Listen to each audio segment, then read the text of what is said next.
मुंबई पुणे महामार्गावर आज पहाटे सुमारे 4:35 सुमारास 2 कंटेनर पलटी झाल्याची घटना घडली.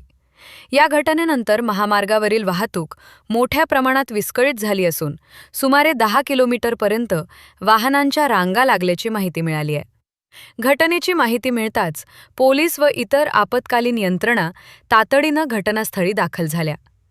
वाहतूक सुरळीत करण्यासाठी प्रयत्न सुरू असून कंटेनर हटवण्याचे काम करण्यात येत आहे.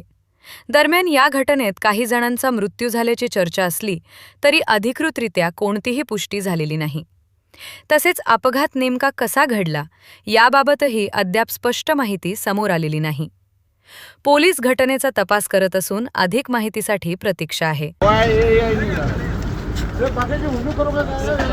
ये पीछे से ट्रक ने ठोका उसको कंटेनर को, वो एक पलटी हो गया और ये आगे का कंटेनर है। अभी किरण से किस तरह खींच के